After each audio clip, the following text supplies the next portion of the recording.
Bismillahirrahmanirrahim. Assalamu alaikum dear students. Welcome to Alhamd Dynamic World. My name is Muhammad Faisal. I am your English teacher. Today our fifth lecture on grammar and composition. हमने अपने lectures को divide कर दिया है. हम grammar and composition के जो lectures होंगे वो अलग से किया करेंगे और जो यूनिट्स के लिहाज से हैं वो लेक्चर्स अलग से किया करेंगे. आज हमारा क्लास 9th के साथ ये ग्रामर और कंपोजिशन के लिहाज से फर्स्ट लेक्चर है. In grammar and composition we will study grammatical rules, specifically active voice and passive voice. Some other rules like phrases we will discuss, types of phrases, and we will also discuss parts of speech in detail with their certain kinds and correction rules, so you could easily understand parts of speech. In this portion, in the portion of grammar and composition, we will also discuss letters and beside this comprehension paragraphs, and we will discuss certain words to translate and certain words to make their sentences. हम उसमें words को किस तरह से sentences में change करते हैं इसको भी स्टडी करेंगे. एक्टिव वॉइस, पैसिव वॉइस को भी स्टडी करेंगे. Today we are going to start active voice. Our first tense is present indefinite tense. Now first of all let me tell you what is meant by active voice. In active voice tenses our subject is active and we always put subject in the beginning of the sentence, and our subject performs action actively. As it is mentioned on the whiteboard, subject plus verb plus object. This is in fact structure of active voice sentence, in which subject is put first, then verb, then object. This is in fact active voice. Now let's move towards further our today's tense, present indefinite tense. Its definition: it refers to an action that we perform habitually in our daily life in present time. The actions we perform habitually fall under the category of present indefinite tense. It also includes universal truths and proverbs. Universal truths mean the sun rises in the east, the sun sets in the west. This is in fact universal truth. It cannot be changed.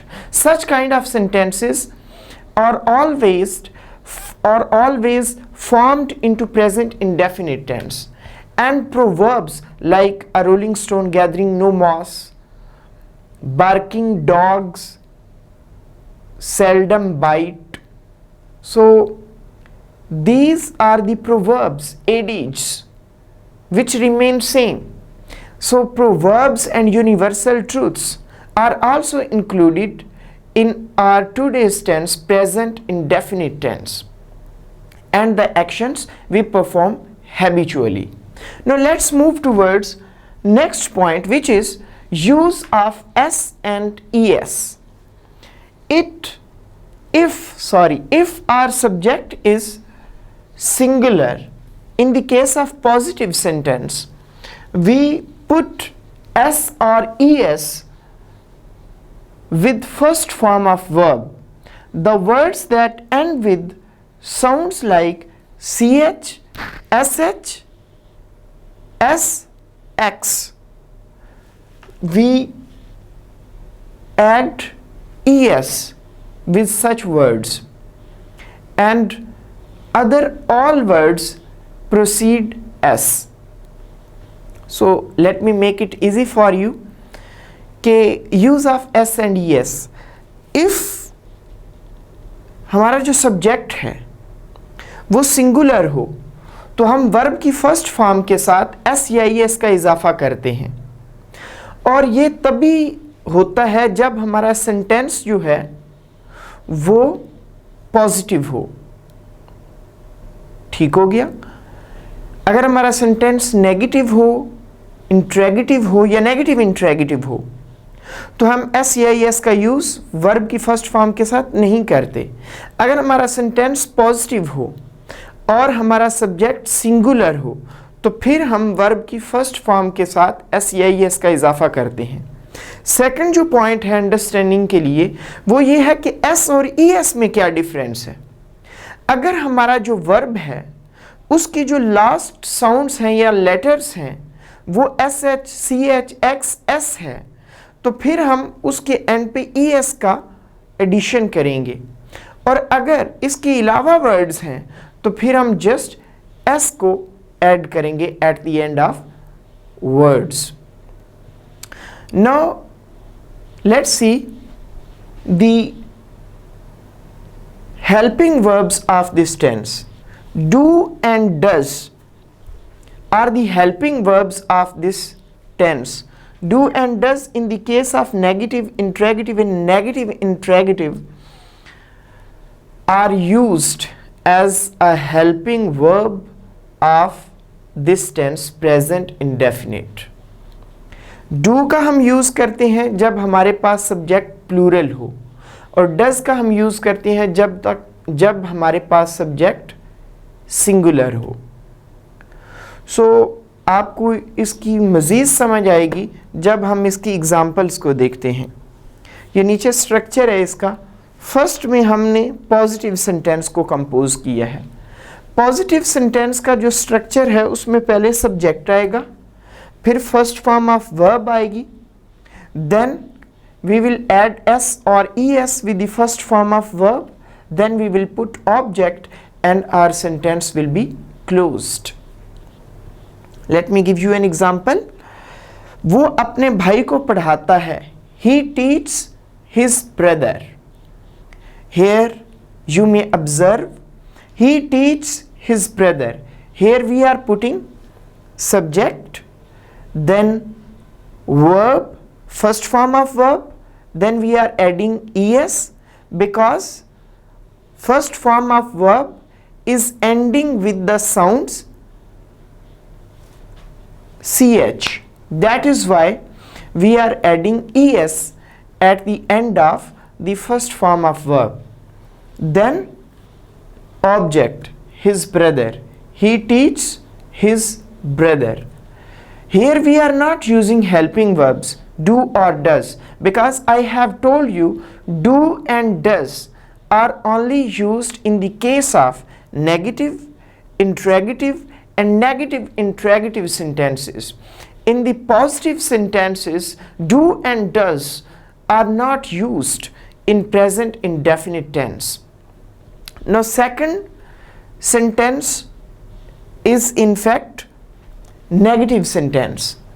The form of negative sentence is subject plus do or does plus first form of verb plus first form of verb and plus object. Here we are adding not in order to make it negative. Subject plus do or does plus not plus first form of verb plus object. अब आप देख सकते हैं कि यहाँ पे हमने verb की जो फर्स्ट फॉर्म है उसके साथ एस या ई एस का इजाफा नहीं किया। Why? What is reason? I have told you S और E S R only used in the case of positive sentences in this tense present indefinite.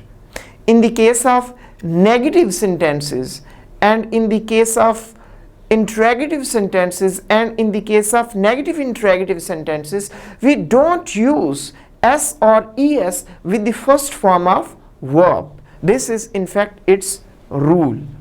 So you may look on the whiteboard and you may observe by yourself s plus do or does plus not plus first form of verb plus object. Here we are not adding s or es with the first form of verb. वो अपने भाई को नहीं पढ़ाता है. He does not teach his brother.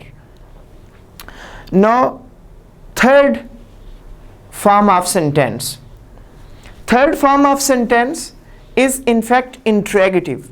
In the case of interrogative sentence, we always put helping verb in the beginning of the sentence.